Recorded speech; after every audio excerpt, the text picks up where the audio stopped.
la divina voluntad ya está en medio de las criaturas.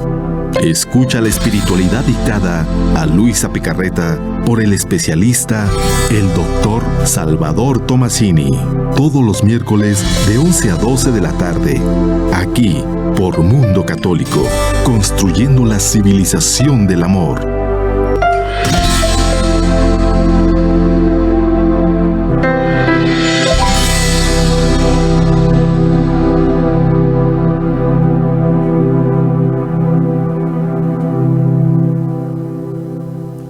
Amigos, muy buenos días. Vaya, hoy nos encontramos otra vez aquí acompañados. Buenos días. Acompañados por un teléfono indiscreto. Y tenemos de nuevo con nosotros aquí a Gisbeleni, que llegó. Muchas gracias. Ana Silvia, que yo espero que ya esté mejor. Ya, ahí vamos saliendo, poco a poco. Como dices, con voz varonil todavía. Estuvo solito la semana pasada. Así es. Una disculpa. Así es, estuvimos solos. Dicen que más vale solo que mal acompañado. Perdón. Bueno, la vez pasada terminamos de hablar un poco sobre el Espíritu Santo, en fin, y quedamos de hablar sobre los giros. Esta palabra tan rara, digo rara porque en realidad no estamos acostumbrados a ese lenguaje, término, ¿no? Son nuevos conceptos. Así es, entonces cuando nos hablan de girar en la divina voluntad, de hacer un giro en la divina voluntad, generalmente nos vamos a ideas preconcebidas, que es como una oración, como si fuera una oración. O sea, y todo el mundo así lo usa porque dice, a ver, vamos a hacer un giro. Grupal. Casi como si dijéramos, vamos a rezar el rosario. Okay. ¿Sí? Sí. Y yo pienso que esto se ha malentendido y se ha interpretado, y si la fuerza de la costumbre se está haciendo cada vez más arraigada. Pero se va transquiversando de alguna manera, Tomasini, el concepto. Así es, o sea, se pospone toda la enseñanza de Jesús por la rutina y por la costumbre. Okay. Y se toma como se vuelve una devoción, ¿no? Más. Se volvería como una devoción dentro de la divina voluntad. O incluso hasta jaculatorias, ¿no? Yo veo que hay personas en divina voluntad que hacen jaculatorias, ¿no? De la divina. Así es. Con giros, ¿no? La divina voluntad. Y pierde toda la personalización, ¿no? A lo mejor la palabra es incorrecta, pero esta intimidad, ¿no? Que debe haber entre el alma y Jesús, ¿no? Así es, totalmente de acuerdo. Y yo diría que va más allá, o sea, no solamente esa interrelación, ¿no? Entre Jesús y el alma, sino se pierde realmente la esencia de lo que es la divina voluntad. Claro. O sea, y la esencia en la divina voluntad es el intercambio de vida. Claro. Sí. Y no solo es el intercambio de vida, ¿no? Es la cuestión de, ¿no? Bueno, obviamente el intercambio de vida, pero me refiero a la cuestión de perder esta relación de amor con Jesús, ¿no? Esta relación personal con Jesús, y también lo que implica la divina voluntad, ¿no? Que es dar un paso, es un paradigma, ¿no? Okay. Es un paradigma, ¿no? Totalmente, es un paradigma nuevo, ¿no? De esta relación íntima con él. Una comunicación, ¿no? Directa, estrecha, en unidad. Este intercambio de vida y esta transformación, ¿no? De la criatura en él, ¿no? En él mismo. Claro. Y es fácil que podamos caer en estos vicios, o pueden ser en estos errores, porque es la forma en la que, por lo menos las personas que han sido católicas o religiosas toda su vida, no es la forma en la que ellos han llevado la religión, ¿no? Así es. O la forma en la que se ha llevado la religión. Entonces yo lo entiendo, o sea, no lo justifico, pero lo entiendo, que es natural que se pueda confundir, ¿no? Que se pueda, como decía Ana Silvia, tergiversar, ¿no? Por eso, o sea, prácticamente yo creo que, yo diría que estamos entrando en una nueva etapa. Y bueno, no es como idea, sino es una realidad. En una nueva etapa de relación Dios-criatura. Sí, claro. Y es una nueva etapa en que lógicamente seguimos arrastrando las ideas, las costumbres anteriores. Igual que cuando el judaísmo pasa al cristianismo, los judíos convertidos tratan de arrastrar con ellos sus costumbres. No las dejan. Y les es muy difícil, ¿no? Incluso los apóstoles. O sea, recordemos aquellas discusiones de si se tenían que circuncidar o no, que si podían comer carne o no, que si podían, en fin, tantas cosas que tenían en dentro de sus rutinas, de sus ritos, y que las quieren traspasar al cristianismo. Lógico, tienen que ir poco a poco depurando, ¿no? Una de las cosas que son fundamentales para entender esto es Jesús hablándole a Luisa cuando habla del rezo. Y le dice, reza, pero reza como rezo yo. Claro.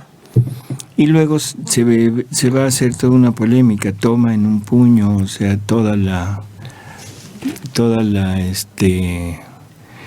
creación. Toda la creación, todas mis obras, o sea, enciérralas en ti misma, corresponde al Padre en amor, por todo lo que todas las criaturas deberían de haber hecho, dale al Padre la gloria y todo por todo aquello que Él hizo. En fin, nos da una cátedra de lo que es vivir en la divina voluntad, ¿no? Claro. Y de lo que es ahora para Él la oración. O sea que no es nada más el recitar, sino que es simplemente el actuar como Él hacía en su vida terrena. Claro. Eso creo que valdría la pena leerlo un poquito, ¿no? Ok. Vamos a ver porque si es... Dice, hija mía, reza, pero reza como rezo yo. Es decir, vuélcate toda en mi voluntad, y en ella encontrarás a Dios y a todas las criaturas. Y haciendo tuyas todas las cosas de las criaturas, las darás a Dios como si fuera una sola criatura, porque el querer divino es el dueño de todas. Y pondrás a los pies de la divinidad los actos buenos para darle honor, y los malos para repararlos con la santidad, potencia e inmensidad de la divina voluntad, a la que nada escapa. Esta fue la vida de mi humanidad en la tierra. Por cuán santa era mi humanidad, tenía necesidad de este divino querer para dar completa satisfacción al Padre y redimir a las generaciones humanas, porque sólo en este divino querer yo encontraba todas las generaciones pasadas, presentes y futuras, y todos sus actos, pensamientos, palabras, etcétera, como en acto. Y en este santo querer, sin que nada me escapara, yo tomaba todos los pensamientos en mi mente y por cada uno en particular, yo me presentaba ante la Majestad Suprema y los reparaba. Y en esta misma voluntad descendía en cada mente de criatura, dándole el bien que había impetrado para su inteligencia. Y así sigue hablando, ¿no? En mis miradas, en mis pasos, en mis obras y todo. Esta era la forma de rezar de Jesús. Esta es la manera en que le pide a Luisa que gire. O sea, que reza, pero como rezo yo. Y este acto, este hecho de extenderse en todo, de abarcar todo, es uno de tantas pretextos o motivos, más que pretextos, para girar. Okay. ¿Sí? Entonces, no sé, para ustedes, ¿qué es girar? O sea, ¿cuál sería la definición? A mí lo que más trabajo me costó entender, como en divina voluntad desde el principio, fue el girar, ¿no? O sea, como que me costaba mucho trabajo no entender exactamente qué es el girar. Si ahora me preguntan qué es el girar, pues es tomar posesión, ¿no?, de todo lo que Jesús te da. es hacer efectivo, ¿no?, este intercambio de vida con Jesús. Es decir, si Él se hace cargo, ¿no?, de tus cosas, tú te haces cargo de las suyas, ¿no?, y tomas posesión de todo lo de Él. Entonces no solo es tomar posesión, sino recorrer todo lo que es suyo, todo lo creado, sino también hacer, ¿no?, todo lo que Él hacía, que es reparar, amar, ¿no?, santificar, etcétera. Y se hace por todas las criaturas. Ese es uno de los puntos. Y se hace, yo creo que en un acto de simplicidad, o sea, en un acto natural, ¿no? O sea, ¿no?, en tu voluntad, ¿no? Te amo por todas las criaturas, ¿no? O recorro todo lo creado y en todo lo creado te amo. No sé, tiene que ser algo muy, muy natural. Hay quienes se ponen a girar y repiten las palabras que exactamente Luisa decía. Y yo creo que eso corre el riesgo, ¿no?, de que se convierta en una devoción. De hacerlo como un machote. O una ejaculatoria. Y tiene que ser una relación personalísima de amor con Jesús. Yo no me imagino una relación de pareja, ¿no?, una relación de noviazgo, de amor con alguien, ¿no?, y diciéndole cuánto la amas leyendo un script, ¿no?, diciendo, mi vida, cuánto me gustas, cuánto te amo, quiero estar pero leyendo, ¿no?, así como un diálogo. La verdad es que yo no lo veo de esa forma. Y pues bueno,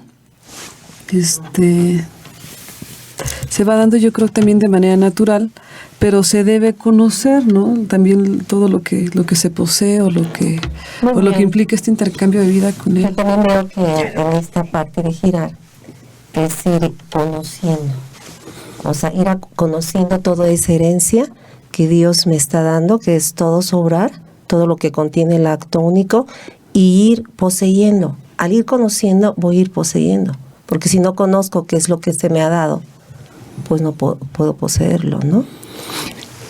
Por eso, vamos a partir de algo que es fundamental, o sea, es un intercambio de vida. Y la vida va junto con los actos. O podríamos decirlo de otra manera, los actos son los que forman prácticamente la vida. Nosotros definimos la vida con actos, o sea, mientras hay un acto dentro de un ser, hay vida.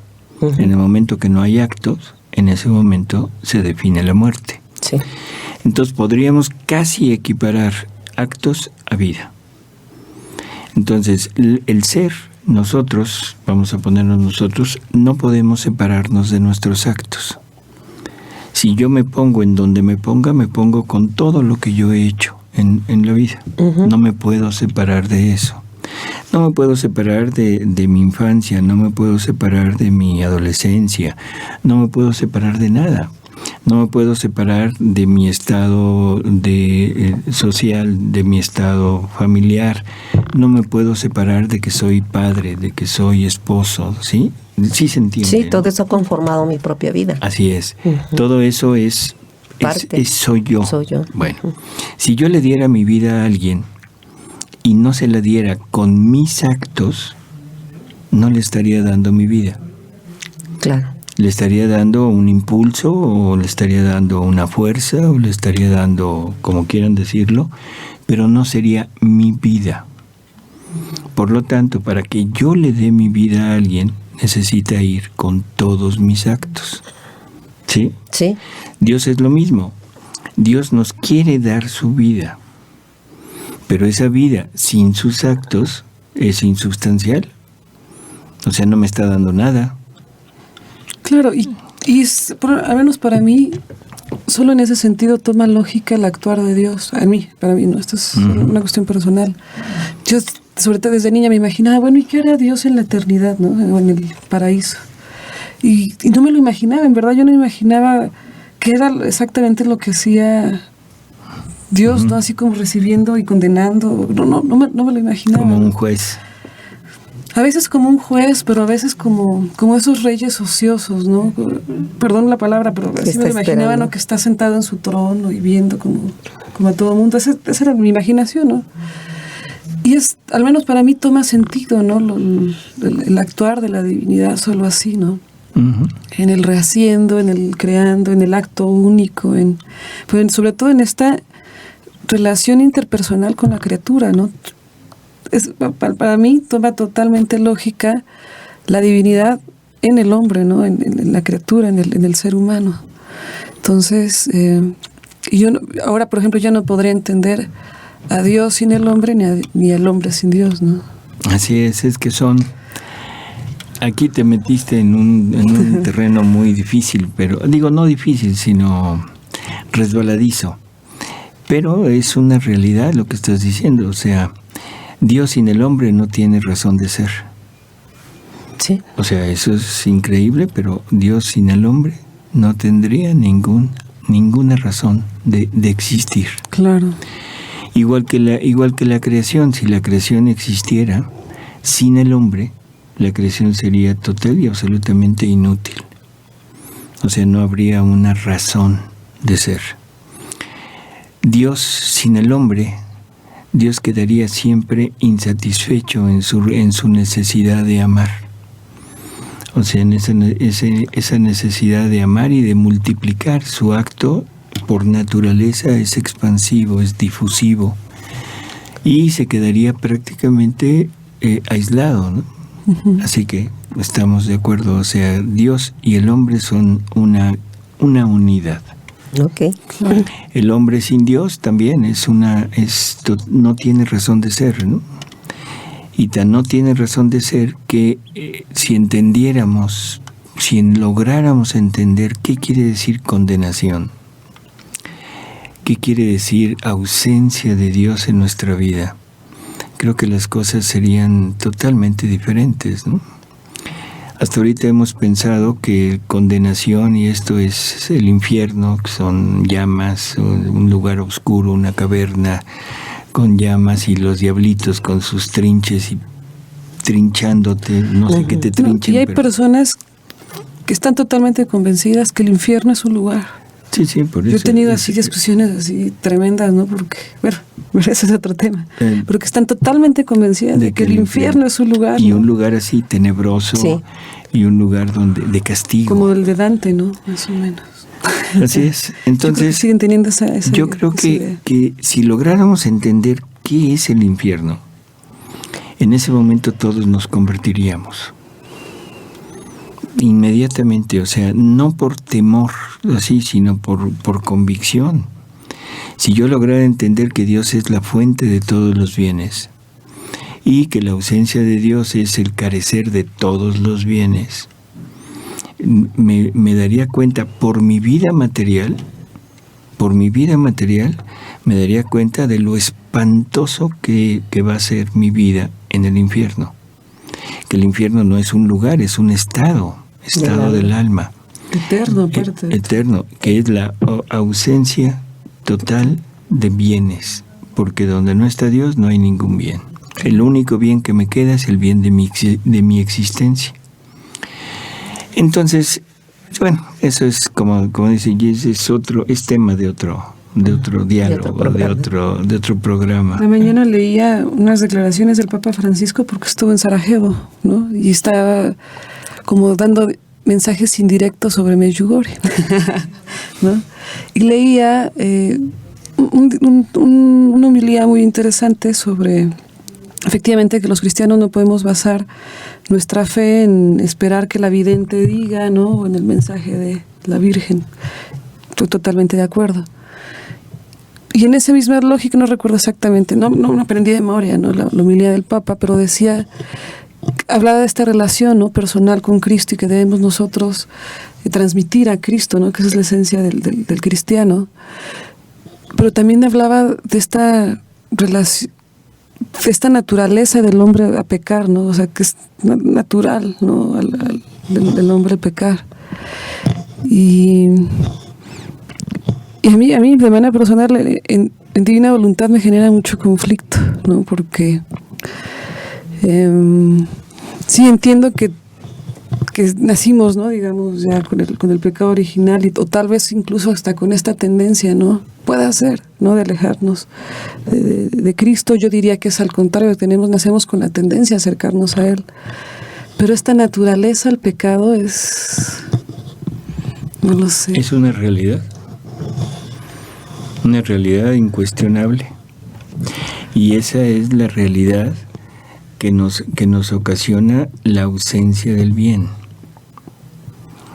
O sea, vamos a salirnos un poquito del tema para aclarar esto, no dejarlo así en el aire.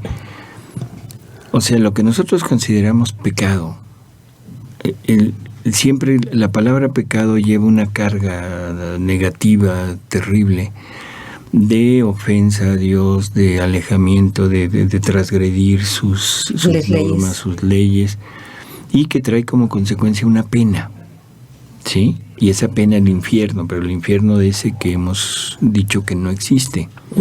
O sea, ese infierno de llamas y de diablitos con trinches, y eso no es. ¿Qué es el pecado? Es cuando tú pierdes el ser divino que te rige, que te guía, que te da todo lo suyo para convertirte en uno. Te quedas con tu naturaleza animal. Y suena muy mal y a la gente no le gusta, pero ya no somos hombres.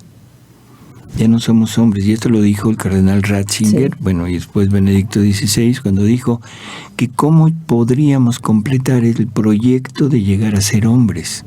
¿Qué está diciendo? No somos. No estamos completos. Estamos en somos camino. Un proyecto incompleto, dice. Así es. Entonces, ¿qué somos? Yo diría somos animales.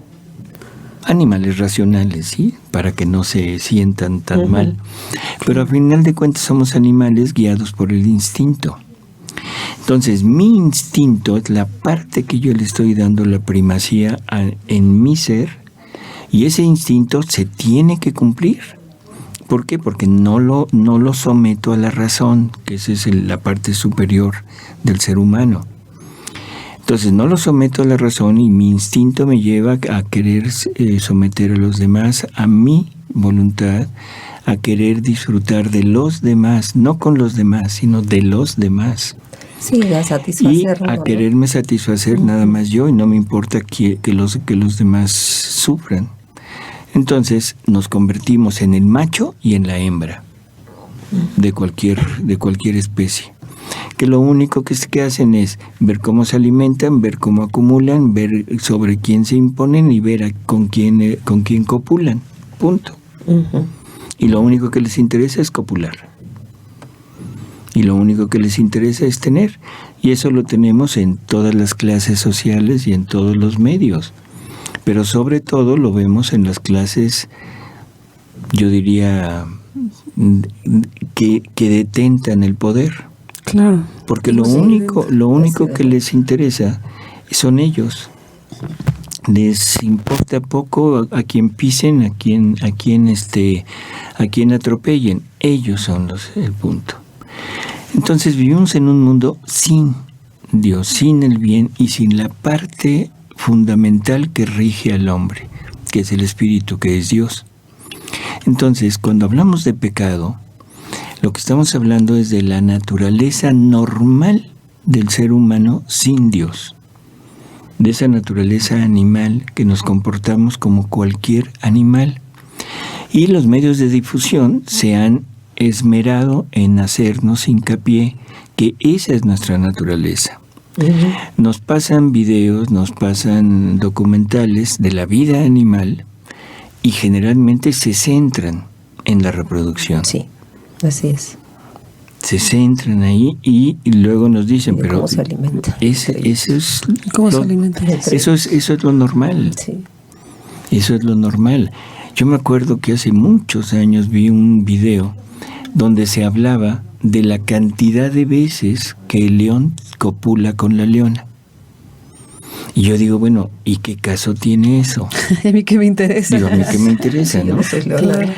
Claro, si nos dijeran que los espermatozoides del león son muy débiles, que no penetran, que casi no se mueven, entonces entiendo que la necesidad natural de ellos, el instinto, es estar copulando continuamente para que alguno de tantos espermas pueda llegar a fecundar el óvulo de la leona. Sería diferente, pero nada más me ponen la parte de la copulación.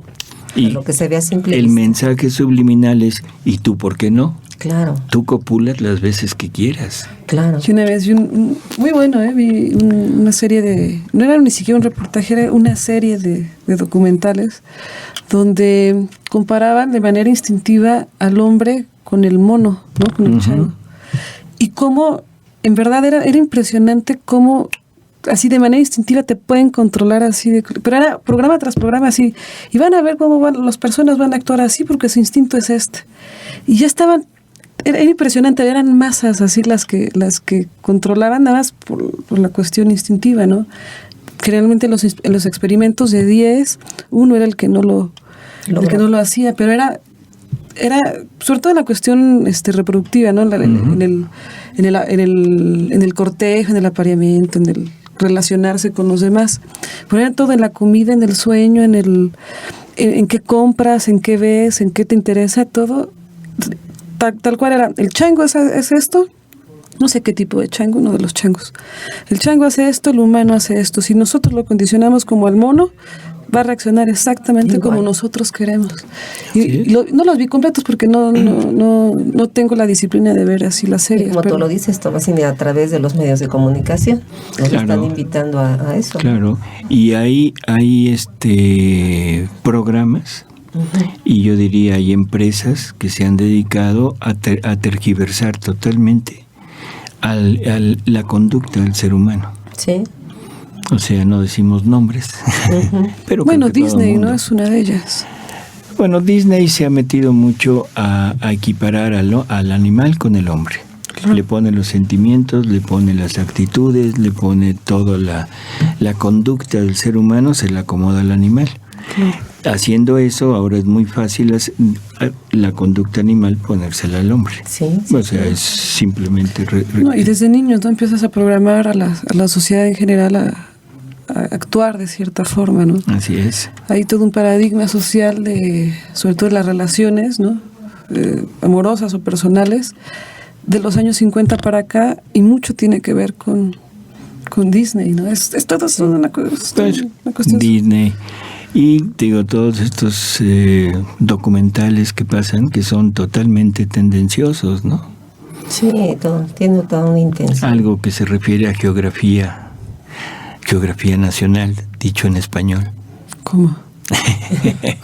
National. Sí, yo también vi unos National Geographic haciéndoles promoción, que se llama Control de Multitudes, que va muy relacionado con el otro, ¿no? Exactamente eso, ¿no? Como... Bueno, creo que nos salimos del tema, ¿verdad? Vamos a retomar, perdón por el comercial. Sí. No, pero volviendo a los giros, entonces decíamos que Dios no nos puede dar su vida si no nos da sus obras. O sea, pensar, y este es un punto clave para diferenciar santidad humana de santidad divina. Santidad humana, Dios se da, pero no da sus obras. Por lo tanto, da su presencia. Que es la gracia. Da, incluso un poco más allá de la gracia, porque ya es la presencia real de Él. Pero, de todas maneras, no da sus obras. Por lo tanto, todo queda como... Híjole, no sé cómo decirlo. Yo creo que si lo ponemos como visita, como habitando en... es fácil poderlo entender. Habita en la criatura, permanece en la criatura, pero no la dota de sus obras. Claro. Cuando Dios quiere ya realmente encontrar su vida en la criatura, entonces comunica sus obras. Y eso es exactamente el vivir en la divina voluntad, ¿no? Entonces dice Jesús que cuando Él creó al hombre, le infundió su aliento, y en ese aliento el fiat divino lo iba a unir al querer divino, que iba a poner el querer divino como vida del hombre, o sea, el acto único de Dios, el acto de Dios en el hombre como vida. Y ahora sí, podemos hablar de que ahí, en ese ser, existe realmente la vida divina. Entonces, para poseer todo lo que Dios contiene, no es suficiente nada más tenerlo. No sé si me explique. Hacer uso de ello. Dios me puede decir, bueno, aquí está todas mis obras. Y yo digo, bueno, ¿y cuáles son tus obras? Si lo que se trata es que ahora la criatura actúe con la vida divina y actúe desde ella, lógicamente necesita conocer lo que es las obras de Dios. Y ese conocer, ese ir conociendo todas las obras de Dios, es una de tantas partes de lo que es girar. Vamos a ir girando en las obras de la creación. O sea, me voy a ir poniendo en las obras de la creación para ir conociéndolas, ir haciéndome presente para decir, aquí esto ya es mío, e irlas usando para darle a Dios la correspondencia de amor que Él espera. Ahorita que hablábamos de esto del cortejo de los animales, es muy curioso. ¿No se han fijado que Dios hace cortejo para atraernos a nosotros? Claro que Sí, me doy cuenta en toda la creación. En toda la creación es el cortejo de amor de Dios hacia nosotros. Claro. El cortejo de amor en un atardecer, el cortejo de amor en la brisa, el cortejo de amor en el mar, en la vista del mar, en un bosque, en una flor, en un ave, en un animal, en todo. Es un cortejo de amor que nos está haciendo a ver con cuál de todos nos atrapa. Sí, nos atrapa para que aceptemos ser su pareja. Así como Sí. es increíble. Entonces, bueno, Dios usa todo eso para esto. Lógico, es justo que se le pague de la misma manera.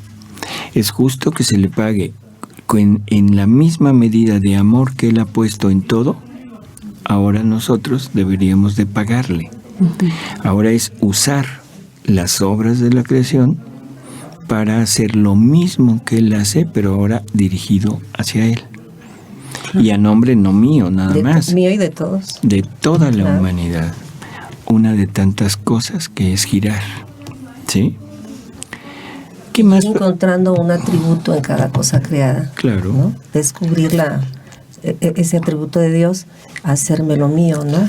Es que el girar de alguna manera pues le puedo corresponder. El girar es eso, es la materialización de esta relación de amor con Jesús, hacerlo real, es materializar esta relación amorosa con Jesús.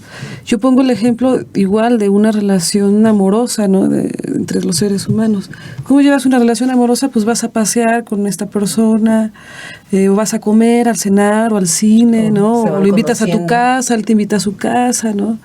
O ya están casados y bueno, van a conocer a las familias, no se van juntos al súper, ¿no? Estos pequeños detalles, pero es que es ya una relación de amor, ¿no?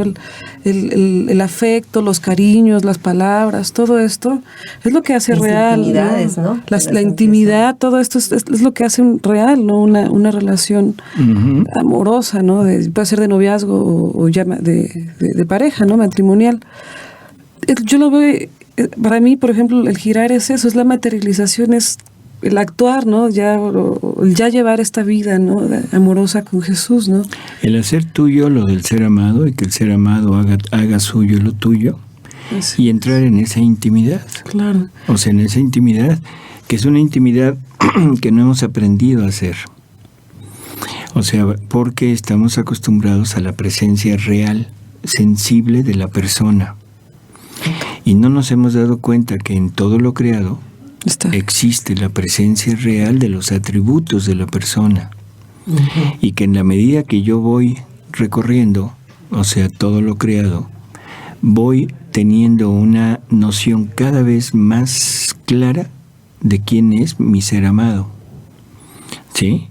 Y no hablamos del interior, eso es otra cosa y para después, pero todo lo exterior me sirve para eso. Incluso las personas me sirven para eso. Porque cada persona es un ser creado para vivir una determinada característica de Dios en él. No importa que lo lleve al mal, pero de acuerdo a cómo se comporta en el mal, Nada más lo cambio hacia el bien y entonces voy a descubrir realmente lo que está Dios queriendo representar a nivel de ellos. ¿Cómo? Vamos a poner que alguien muy violento, un asesino, ¿sí? Un asesino, un sicario de los actuales, una persona que es muy ávida de dinero, de placer, en fin. ¿Qué atributo de Dios tendrá? Está cañón. Ese atributo no lo conozco. Intrépido, ¿no? O sea, es un intrépido, es el querer abarcar todo, ¿no? Para el que todo le pertenece, pues.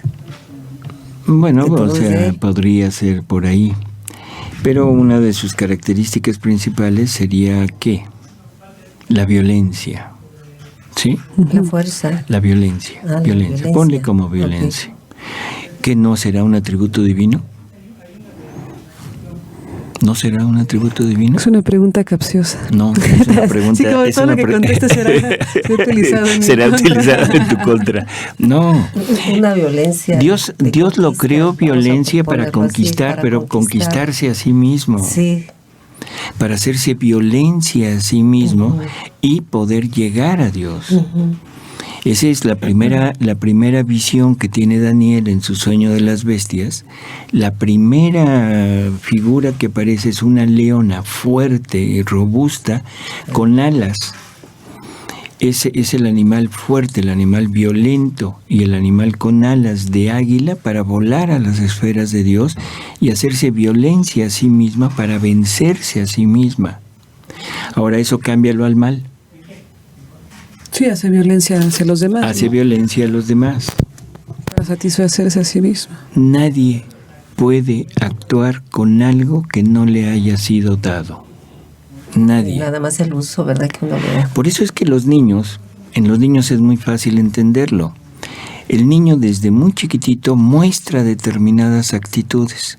Hay niños que desde muy chiquitos son muy retraídos. Sí. Tímidos, ¿sí?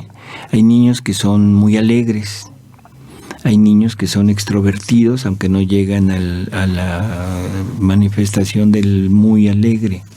¿Sí se entiende? ¿Qué es eso? ¿Es herencia de los padres? Por supuesto que no. Son cualidades que Dios ha depositado. Los padres no pueden, nunca heredan los padres el temperamento, porque el temperamento es parte del espíritu y ese lo pone Dios. Por lo tanto, esa es una herencia que Dios nos da. ¿Para qué? Para encontrarse él en esa cualidad, para completarse, ¿no? Aparte para encontrarse, para vivir algo de Él. Él quiere vivir en nosotros. Nosotros somos incapaces de poderlo abarcar todo para vivir todo Dios. Entonces va depositando determinadas características de Él para vivirlas en cada uno de nosotros.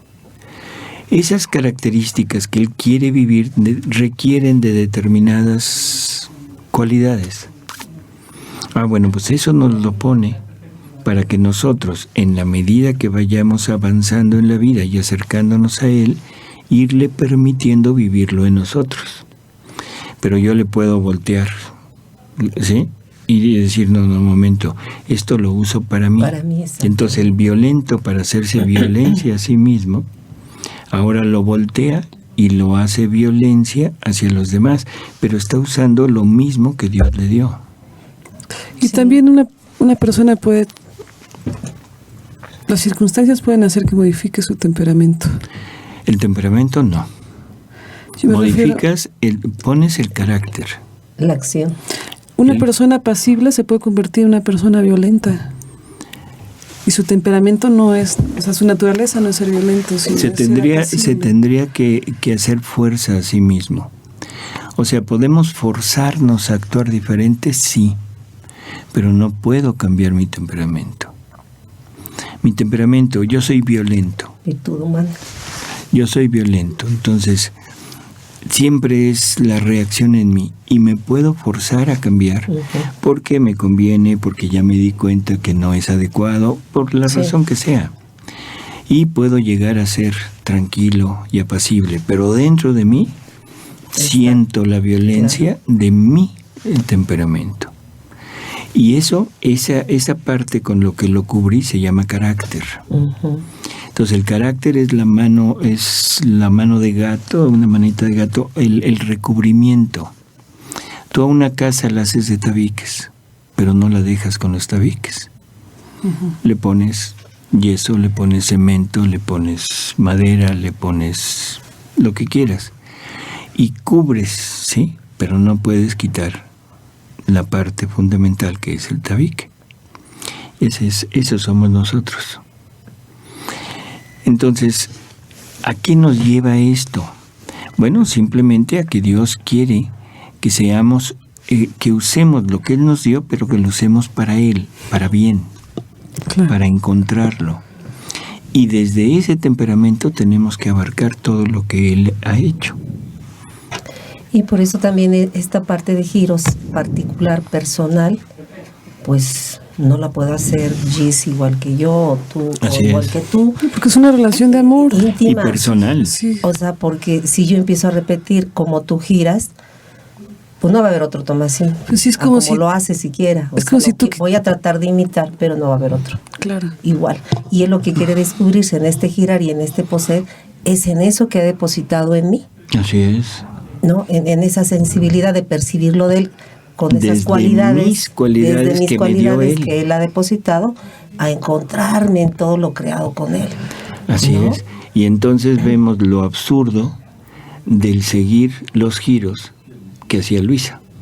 Claro. O en grupo, ¿no? Y O en bueno, grupo. Tomasini, Claro. yo lo he comentado, o sea, si intentamos hacerlo grupal y no estoy vacía de mí, se vuelve en pura palabrería. O sea, a nuestro Señor no le estamos dando absolutamente No, se vuelve nada. una oración, Sí, no, no. o puede ser no solo palabrería, o una Sí, oración porque yo más, creo que porque la la puedes. intención de esta es la unión con Él. Y si lo estoy haciendo, Por eso, pero No, pero hay oraciones que no son sí palabras. sirve en Sí, el claro. sentido, Sí, primero, no es palabra. de enseñanza. Vamos Claro. a enseñarnos a girar. Claro. Segundo, puede servir como una cosa piadosa y que Dios te la agradece. Como un ejercicio espiritual. Pero no es Claro. lo que Él quiere, pero no es malo. Claro, sí, también. No es creo. malo. O sea, lo ni malo, aunque nada más nos quedemos ahí. pues no, si lo haces realmente con la intención De agradar, no hay claro. problema. Ah, Sí, yo también. Pero a lo que queremos llegar es que no es lo ideal, porque lo ideal es el intercambio de vida Sí. y vivirla desde mí. No la puedo vivir desde ti, que es lo que acabas de decir. sí. Entonces esto es particular. Y ahora, para poseer las cosas se deben amar. Yo no puedo poseer, el verdadero poseer es cuando se ama. Sí. ¿Sí? Entonces Jesús, por ejemplo, dice, amar significa poseer y querer hacer suya a la persona o al objeto que se ama. ¿Sí? Hija mía, amar significa poseer y querer hacer suyo Claro, el objeto amado. claro. ¿Cómo es verdad que para que surja el amor se debe poseer lo que se ama? Ahora es al revés. O sea, debo amar para poseer. Pero ¿cómo poseer?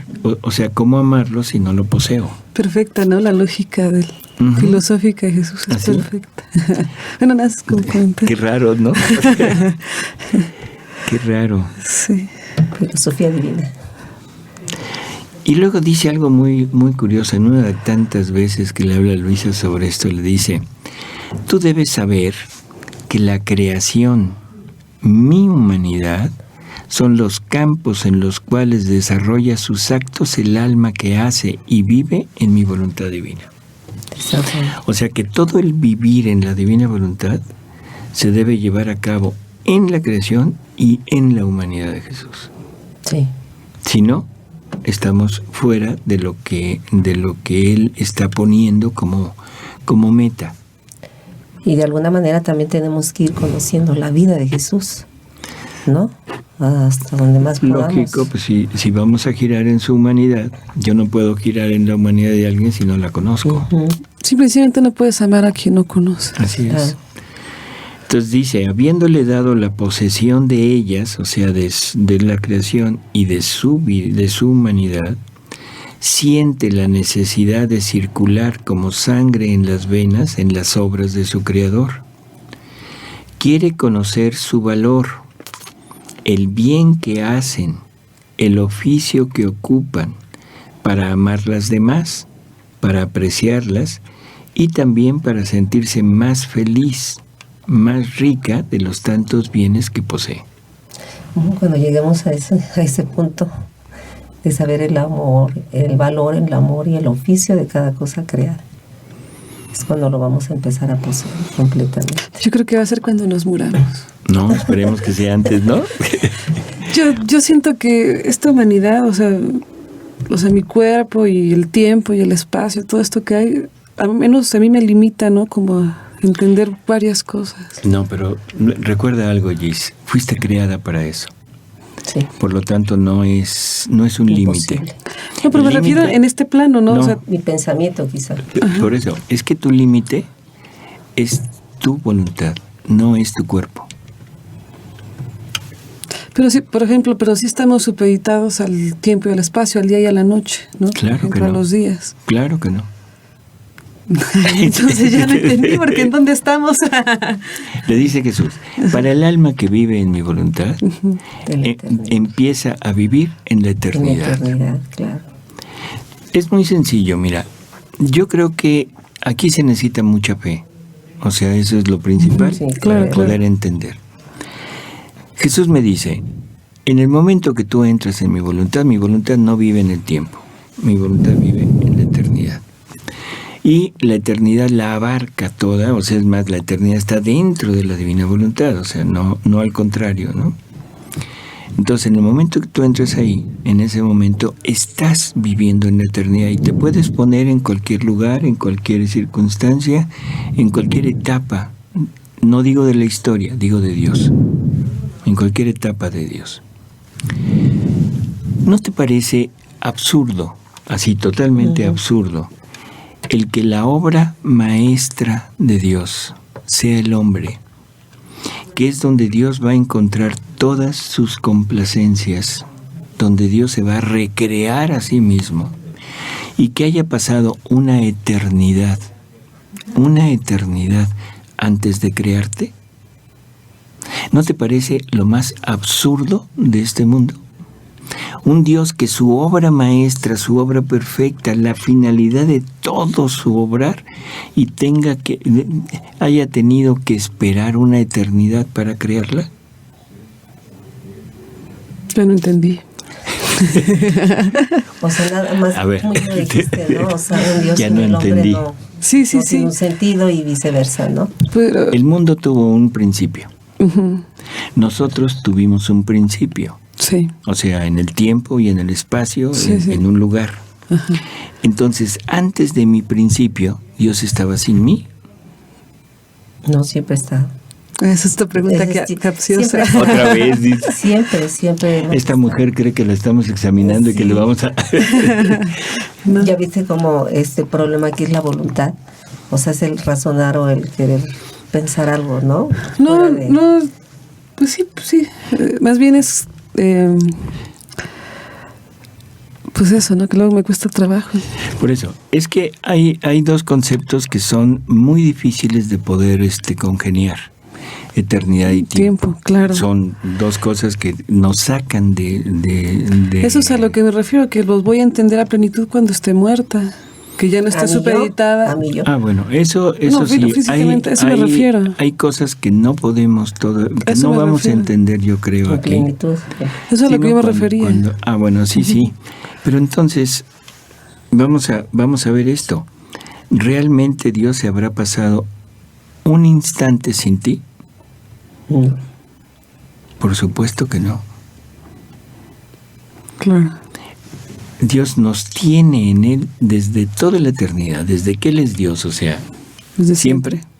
Y nos tendrá con Él hasta que Dios deje de ser Dios, o sea, hasta siempre.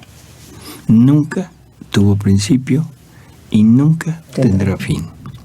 Por lo tanto, somos eternos.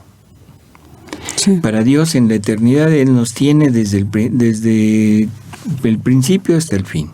O sea, vamos a ponerlo así como una línea. Aunque yo haya aparecido en medio. ¿Sí? Porque si no es así, entonces Dios tiene un pasado y un futuro. Y eso no es cierto. Dios es un eterno presente. Por lo tanto, ahora, ¿qué significa esto? Siempre es, o sea, es un eterno presente, o sea, es el instante, es constante, o sea, no se acaba. Sí, no sí, se agota, eso o sea, sí. ahí Sí, estamos eso. con No, él sí, eso sí lo siempre, entiendo, ¿no? pero... Siempre hemos Pero para estado nosotros. ahí. Así tiene que ser, o sea, en el ambiente de la divina Pero voluntad. para nosotros. Que también estamos en el plano de la eternidad, ¿no? Exactamente. O sea, que aunque tenemos un principio, aunque vivimos en el tiempo, pero tenemos una esfera, una dimensión eterna. Es la del alma, ¿no? Y la del Que es espíritu. La del alma, la del espíritu, que han permanecido en la mente de Dios desde siempre. Y no solo en la mente. Esto tendríamos que entrar a ver cuál es nuestra vida y cuál es la acción de Dios Padre con Dios Hijo en ese generar, ¿sí? Y proceder del Espíritu Santo. Sí, sí. Pero eso no viene al caso ahorita. Nuestra vida está vivida Ya, desde toda la eternidad por el Verbo eterno. sí. Y eso lo dice San Pedro. Sí, No, sí. digo San Pablo. San Pablo. Fuimos creados para ejercitarnos en obras buenas creadas desde toda la eternidad. Creadas desde toda la eternidad. ¿Quién las creó? Pues Dios. Dios, no puede ser otro. Para que yo me ejercite en ellas, ¿qué quiere decir? Que puedo vivirlas, que puedo tomarlas. Que las viva. Y ahorita... Que viva, Sí. que viva lo que ya está creado y creado por Él. Entonces, ¿qué voy a decir? ¿Estoy predestinado? No, Esa era mi Entonces- pregunta. no. Ah, bueno. Entonces, Pues es que se puede confundir con predestinación, Se ¿no? puede Es decir, que ya confundir. estamos predestinados desde toda la eternidad A hacer esto. y a condenarnos, por ejemplo, ¿no? No. Sí, es una pregunta, ¿no? es un acto. Nuestra vida se mide en actos, no en años. ¿De acuerdo? Entonces, cada acto mío es como un impulso que sale de Dios hacia mí. Un impulso que me permite desarrollar mi vida. Ese impulso fue vivido por Jesús, bueno, por el Verbo eterno, desde siempre, y fue vivido en su voluntad. Fue vivido por Él, por lo tanto lo dejó como un acto divino. Claro.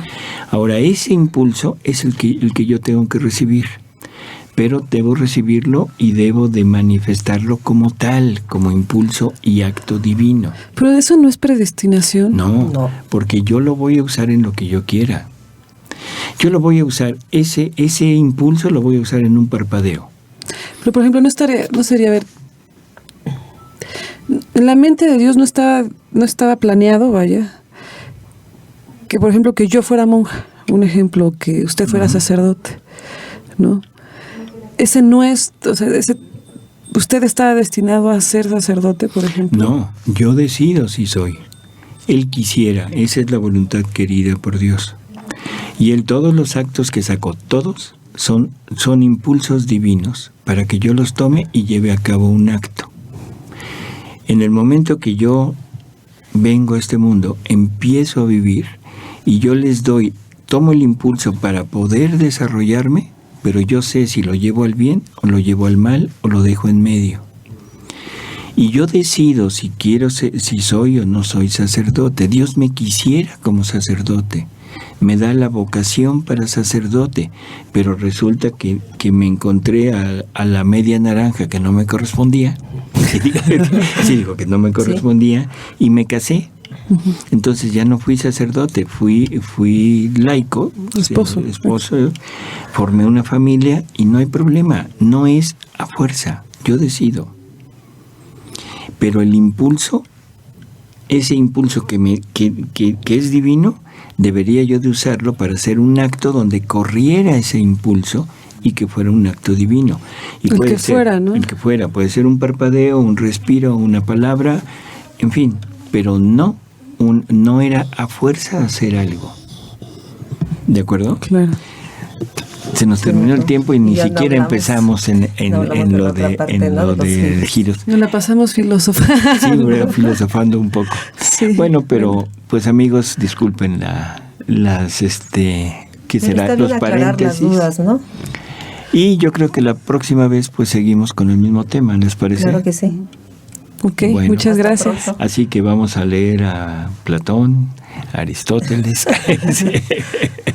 Hasta luego. Estoy leyendo a... El reino de la divina voluntad ya está en medio de las criaturas. Escucha la espiritualidad dictada a Luisa Picarreta por el especialista, el doctor Salvador Tomasini. Todos los miércoles de 11 a 12 de la tarde. Aquí, por Mundo Católico, construyendo la civilización del amor.